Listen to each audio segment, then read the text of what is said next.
Oui, bien-aimé, Nzambe a pambola bino partout, bisika bose retrouvé dans le monde entier. Nzambe a pambola bino, ngai wa bino mosala Nzambe évangéliste Ernest Mungu, na zongi sur liboso na bino pour ne continuer thème na biso ya makasi auto parler que sur la révélation. Bien-aimé, nazoteya na mai na miso, nazoteya kati na kolela, pour na nini? Pour makambo nazokuta nango, makambo Nzambe azolobelanga. Ba délivrance Nzambe osala nzela na biso ezosala pasi po toyebi ke vie ya bato ebele eza na ba problème. Siko bato ebele bazokutana na babisika oyo esengeli te mpo na bango. Yango moni tozobeta sete na likambo etali révélation. Nalingaki bozwa témoignage ya ndeko oyo comment à vivre vie oyo ezomona lokola contradiction ya message ya Nzambe, mais yango ezalaki réalité, yango ezalaki vérité. Tobondeli pona koyoka témoignage oyo. Seigneur, merci. Nzambo salinga susungolu na le kaliboso na mabota nyonso mokili mobimba koloba koute pai na yo. Kambanga Seigneur mon Dieu, puis je place de mité me bande ko nyonso o ba koyoka biso. Molimo santu na yo asoso se bango maloba oyo. Pe atese bango nzela pona gloire na komoto masiya tobondeli. Amen. Bien-aimé, révélation est sa force. Il y a réussite à vie à chrétien. Sans révélation, et ça passe. Parce que Bible le dit, dans Proverbe 29, 18, quand tu n'as pas de révélation, le peuple est sans frein. Quand tu n'as pas de révélation, le peuple est sans frein. Or, la révélation, c'est une action de révéler. Et révéler, c'est faire découvrir. C'est faire découvrir. Et loko yebite, obimisa yango. Et loko ezala kite, o ezala kate. Mais au monisa yango ezala. C'est ça ce qu'on appelle les révélations. Et babi sans frein. Frein ezali lo ligne ko ralentir, te pe ko arrêter moteur moko songolo. Na pes exemple, voiture to mutuka, o ezala frein te. Tango ezo tambola bien aimé, e ko dina na libulu, e ko tout abatu, e ko sala ba dégâts ya ndenge na ndenge. Alors frein nezo permettre mutu ayeba no wana ko kweya, wana ko sala bo na telema, na ralentir. Non, mon révélation, c'est une lumière. Révélation, ezopé sa mutu caractère. Révélation, ezopé sa mutu comportement. Révélation, ezotindika mutu atambo na raccourci. Nesika o esengeli akenenzela ya moulaï. Gloire à l'Éternel. Le temps est arrivé, mon frère, ma soeur. To komi na tango moko ya mabe. Satan sa gagné mokili. A kotiti na kati na église. A bazui église ebele en otage. Après si ma révélation ya lokuta, ozo sepeli sabatu, ozo bangi sabatu, ozo tindika batu na ba piège na ye. Mais tolingi tote la vraie révélation comme déclare dans la Bible, Jérémie 33:3, une fois que moi je te répondrai, et je te montrerai des choses cachées que tu ne connais pas. Tout est qui sur la révélation. Tout le monde nzamba sala ke loko mokote sa ki a révélé ngona basal na ye, Amos chapitre 3 verset 7.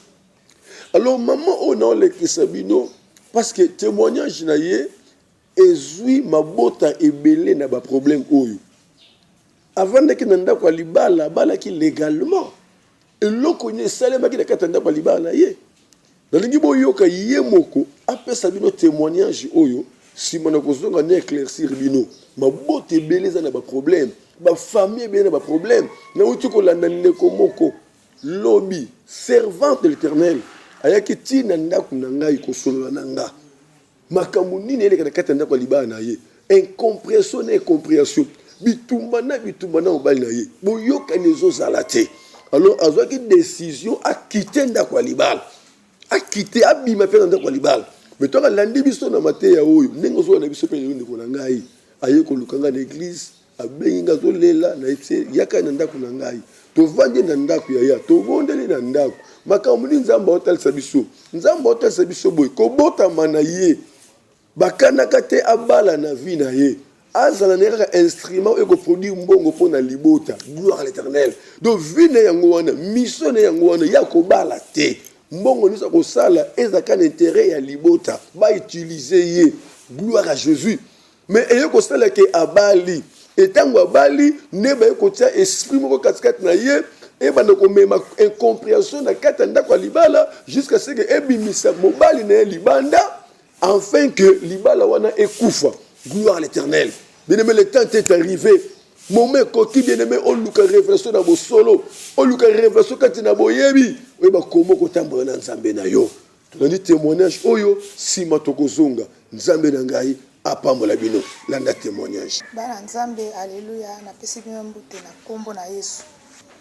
ngai kombo na ngai mama Neli Makese nazalaki mwasi ya libala bana 6 ekomaki mama moko problème yaki na ndako na ngai mobali akomaki incompréhension nasala boyeboye te kosokola bilamba na ngai te biloko na ngai azala kolia te na mbeto azala kosimba ngai su te azwi biloko na ngai bimisi na salon nakomaki kolala na salon kobeta kofinga kotuka bandeko na nyokwamaki mina boye nalembaki te ntango nyonso namakoya na makolo ya mosali na nzambe papa na ngai Ernest papa tala ngai boye papa alobi na ngai mama azala na kimia nzambe azali libala wana ezali ya yo zala na kimia nalobaki maloba mosali na nzambe toujours nazwi problème na ye papa abondeli zala na kimia ekomaki mama moko bandeko mobali aye kobeta ngai zolo na ngai ezalaki ya kotengama na nyokomaki na kati ya zolo na zoki bokolo ya koleka mobali abengi famille na ngai famille na ye baye alobi makambo libala ekufa bandeko ngai nasambwaki nalokutaki soni moko kozala te mobali azwaki biloko na ngai abwakaki yango libanda quartier etondaki balabala etondaki nakepa petit frère na ngai nabandi kovanda kuna papa ayebisi ngai kuna malamu te malamu ozala na ndako ya nzambe naye kovanda na kati ya permanence mikolo ekoleka mobali abali mwasi atie na kati ya ndako nabaki koevolue na permanence na maboko ya papa nase makolo ya papa toujours papa na ngai conseil na bapriere na ye bandeko nakangaki motema navandaki naotalela kaka maloba papa na ngai naluki nzambe nalobelaki ye nsima mikolo kovanda mwasi wana mobali aye kobenga na ye 6 mois ya pamba bafandi na mobali abengani ye mwasi wana aye kokende nsima mobali aluki bandeko na ngai famille na ngai kokosangana na bango asengi bango bolimbisi papa na ngai abondelaki mpo na ngai lelo nazoloba na bino boye libala esi ezongi naozonga na ndako na ngai grâce ya mabondeli ya papa na ngai Ernest mpo nayoki mateya na ye nayaki toujours na se ya makolo na ye yango wana témoignage na ngai nazalaki na kopesa bino yango wana. Oui bien aimé boyoki témoignage ya mama na biso bien aimé oyoki ndenga lobi mais soko vivaki situation wana olingo comprendre comment mutoza na kati ndako libala oyo bobali sabengana na chambre kala oyo bobali komi kobeta kofinga na miso bana kofinga na balabala kobenga na batu ya quartier menzamba zoloba ke eza libala na yo comment mobali sengisi famille na ye na famille ya mwasi asukoli maboko ayebisu mwasi wana ndako libala te abala ye légalement mais aboyi yeso balingi bakena l'état za pour kosala makambo nyonso libala eza lisusu te mais nzamba zobake mobali la vie na yo ye wana et malgré ba souffrance mate ezovandisa motema ya mama na biso Neli pour ayeba toujours ko croire na nzamba tango abimi na ndako libala abimi na ndenge moko spectacle ke quartier telemi biloko ebwaka bilambe panzani azolela bapota baye bazuye bakei na ye akefa na ba petit frère na ye na tali na bino kuna diable kozwa esprit na ye ako supporter te na memi na kati na église et na kati na prière na kati na exhortation nzamba lobi botalela ngai ata mbule umeli mulai mbula wane katanaka ate kwesi bandaku banzete timoli mabulu suka nango mbule ko katana to kosena ba prière mobala akeye abali mwasi officiellement ba fête salemi ko meli basanga mwasi ko na kati na ndaku mobala changer makambu nyonso 6 mois ya pamba nzambe salobeki na nga alobi na kotia ambiscade ngai moko nzambe na kotia ambiscade pona zongisa mwana na nga na ndaku na ye trouble koti boyokani sili matata kuswana bitu matata mbala sipote te ba panzani mbala teli ko tena se alobi no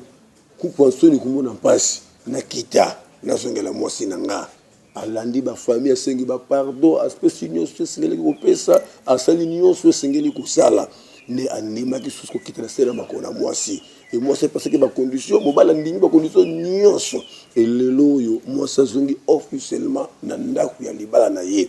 oh tango ba dégezo salema mobala lingi même pas ko sentir nga ko pinga même nga ikoloba n'importe quoi na komona nga mais biso motema nzambe sa zwa yango mabe nyonso nzambe mto récupérer yango ye mto gérer yango biso te basu babete tout à la kali lo banzambe gloire à l'éternel bien aimé makambo nini oyo pe comme na kata ndako libana yo peut-être lelo ozo vivre confusion totale ozo vivre incompréhension totale ozo ba source de provenance te mon frère ma soeur keba na ba décision ya kanda keba koza ba décision na kanda à cause de l'ikofi na okalanga te na bibi na kei non malgré l'ikofi mais si mana l'ikofi eloko moko bo ezali parce que ngomba gologota e bomaki makambo ebele yesu alinga kima te ngombo yo ndezo meme élévation na ngai ngombo yo ndezo ma délivrance na libota na nzambe na signé ngomba bien aimé ebele lelo yo bazo vivre vu oza ya bangote c'est parce que baki na révélation te na yesu koloba na yo ozola na ngai oza directeur d'entreprise ni oza mokonzi wapi osala wapi salaire à combien makambo zo marché normal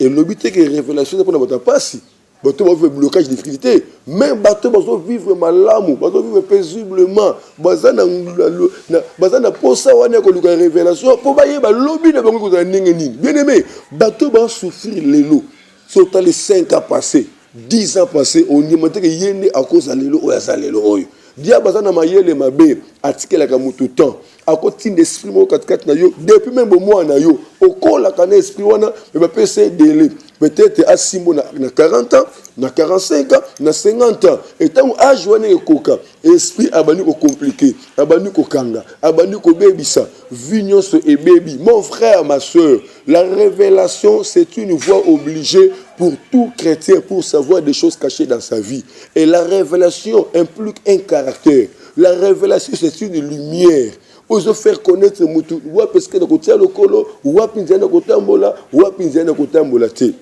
prochainement na ko partager na bino ba moyen nini otoko lekela pour tout la plus révéler na nzambe mais pour na lelo ta la flash dans la kisakio pour oyoka témoignage oyo et soutenir peyo peut-être le chef na yo azo compliquer ba situation na yo olongwa musala parce que chef alobela yo mabe olongwa musala parce que balia salaire na yo obima na ndako libala parce que mbala finga ka mama na yo aloba mabe na misu ya batu non avant que soit décision et c'est que yeba volonté nzambe et volonté nzambe e ko aider yo pour vivre une vie meilleure nzambe na ngai apambola bino nyonso oboyoki mate ya oyo nazobo sate bandeko bazobenga biso papa na biso Marcos vraiment nzambe na ngai apambola yo. Le docteur Jean-Marie m'appelle, Mikole Belé, to benganité, nzamba pambola yo, papa langai Alain Abima, mobali ya Manadine, nzambe nangai a pambola bino, na kobo santé, maman nangai Esther, nzambe nangai a pambola kuna na Londres, maman na biso Patricia na Suisse, nzamba pambola yo, moi nanga Messi, nzambe a pambola yo, boza tellement belle sœur nanga Clarisse, to bengana te, maman Bibiche, to bengana te, frère na biso depuis azongi tisikoyo suite ezalité nzambe na ngai apambola bino nyonso to na posa ba suggestion na bino to na posa ba appel na bino et ça vraiment ko fortifier foi na biso pe ko encourager biso to travailler davantage ko leka ndeko die de na Allemagne nzambe apambola yo ba silence leki tel mebele sœur nanga Ange na Suisse na kobosa no mokolo moko te na sœur nanga na Suisse oyebi nzambe na ngai apambola yo makasi maman Angèle maman Chantal nzambe na ngai apambola bino vraiment esengo makasi tango bozo benga biso bozo ko tulubela biso lo lengeni bozo ka mate ya oyo e pesa biso su makoki ya kodinda na bozindo sœur na ngai Brida Briola Brida nzapa mola yo Gilles nzapa mola Charlie Mboyo de best mobali ya sœur na biso Orna que dirais-je Honorine nzambe na ngai a pambola bino bo benga biso na 00 243 89 75 15 851 00243 89 75 15 851 soit na 00243 toujours 81 42 17 534 na poste téléviseur ndeba numéro ezali affiché chaîne abiso Béni de Dieu TV 100% Jésus-Christ oyoki osimbami partager et surtout bon se faire abonner.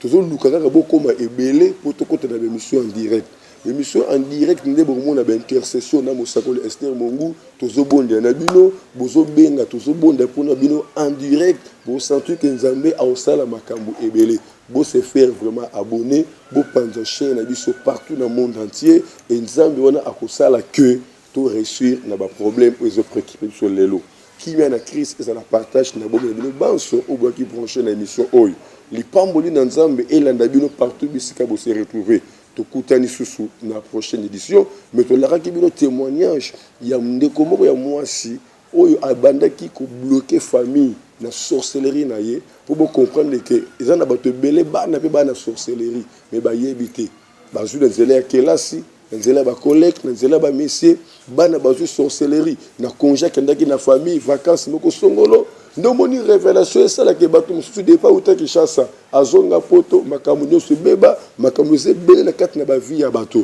bo benga bisika ba numéro to pesi et nzambe ako orienter bino bye bye bye bye bye bye.